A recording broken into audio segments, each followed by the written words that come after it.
This is Ink/44. This is the new How to Be a Team Player, number 2.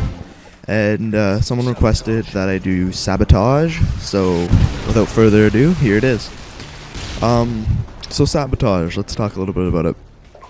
Point of the game is there's one neutral bomb, and either team can plant it on either side. Whoever does that wins, or if the team feels like playing it like a giant team deathmatch, then they do that, and it goes into overtime, and it basically becomes search and destroy with a neutral bomb. But basically what I wanted to do this game is everyone knows that you can be a team player in this game by going and quick planting. And what that means is throwing on your lightweight, throwing on your marathon, and basically just running the bomb to the other side and planting it. Basically what I want to do is to find a way to play this game without being that person who runs around and does that. And basically the way I found out how to do this is to be a marksman. And basically what this means is either you're guarding or you're guarding. And what I mean by that is either you're defending your bomb site or you're defending your team planting or defending, basically just defending all around. And you're going to see me here, I'm defending our bomb site because I noticed as soon as we came into this game that we were being attacked by their team. And this is what the main thing you have to do while you're playing this game type is to be able to tell when you're transitioning from attacking and defending, and also being able to tell when the transition points are, because a lot of the time you're going to get with a team, because I'm not playing with any of my friends this game, you're going to get with a team that's a lot better than you. And in this case, that's what happened, but we still won because I was able to tell what the transition points were when we could attack and when we could defend. And so basically what I was trying to do here was basically defend our bomb site until I got my air support and we could move up and attack. And you're going to see that's what I did throughout the game, and it ends up pretty good. We'll just say that. And this actually proves to my friend, he didn't like the one thing I said last game about you're probably not going to get a good score being a team player. So I went this game, got a good score being a team player. And a lot of you are going to say what I'm doing here is not being a team player. Everyone's going to have their opinion, but personally, I'm being a team player here because without me, they would have won there because they would have had no one to defend the bomb. And so basically, what's happening here is I'm just camping it out, making sure I get my air support. And you're going to notice as soon as I get my air support, I call it in and run to their bomb site. Because basically, as soon as I get the air support, I know they're not going to be able to push out of their spawn and be able to plant at ours, so I no longer have to defend at ours, which means I go and attack. So this video is actually pretty long, so I'm going to give a pretty in-depth description of how I play Sabotage. So basically in the old Call of Duty games, I used to play a lot of Sabotage because it was a big team deathmatch game. And basically I learned now that Sabotage plays a lot different in Modern Warfare 2. And what I mean by this is that you have to play it a lot differently, because sure, you can run up and get your quick plant and get your all that good stuff, but that's not the way that you probably should play this, because you're gonna die a lot and you might not even win. So I found this was the best way to do it, because if you can read the other team's transition points, it's very likely that you're also going to be able to read their spawn. And so you see here, I get my payload, and then I call it in, and basically I see my team transition to the attack mode.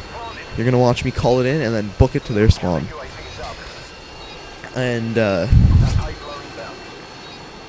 this is because I know we're able to them, and basically what's going to happen when you're spawn trapping on Sabotage is they're going to have a neutral spawn, which means that their spawn isn't going to change. And this is a very, very good thing to note for this type of gameplay, because if you have them spawn trapped, there is no way they're going to be able to defuse the bomb. And so you're going to see me here just making sure that the bomb stays in their end, which is very important because that means you have the momentum. And I'll get into momentum in a bit, but momentum is also a very important part. But basically you want to get into their spawn so that they have nowhere to go, nothing to do. And I do a very good job at that very, very soon. Right here, actually. I do have an aiming fail, which cost me a life. And, but basically, what I'm doing here is just making sure that they can't get the bomb out of their zone. So now I'll talk a bit about momentum. Momentum in this game is a very important part. Momentum basically ensures that you are going to win, basically. And I first ran into momentum in World at War. And there was actually momentum in a game type. You're probably going to recall it. It was a game type called War. And they don't have that in this game, but the momentum is that you get... Oh, I get shotgun there. That makes my bones rattle. But basically what it was is that it gave you momentum so you could capture faster. Well, what I saw momentum as is whoever basically was in a better position at a better time. So in this, momentum comes in place in a lot of games. This one specifically it does, because basically whatever end the bomb's in, that's who has the momentum. And about here, I realized that they're going to be attacking us and I have to get in a defending position. But anyway, back to momentum. When you're using momentum strategy, it also comes into place in domination, which I think either that or team deathmatch will be the next type, or maybe search and destroy. Leave a comment once again, because this was from a suggestion that I do this game type. But domination, whoever has the most flags, that's who has the momentum, right? And basically, you have to learn how to defend against momentum and attack to get momentum. And basically, that's what I do in this game. When we are the team that's being attacked, I defend, so eventually I find a time where I can attack and gain the momentum. And when not, I just keep the momentum, keep it going, keep it rolling. And you can do this many ways. One, by rushing the bomb, or being a marksman like I'm doing, to making sure they cannot plant, cannot defuse, do any of that stuff. And you're going to notice this game that I stay back a lot. This is so that it gives my team a chance to do what they need to do with the bomb, and doing my job as a marksman. So I'd like to say thanks. I almost have 50 subs, and we'll probably put out a video soon about my subs saying thank you and all that. But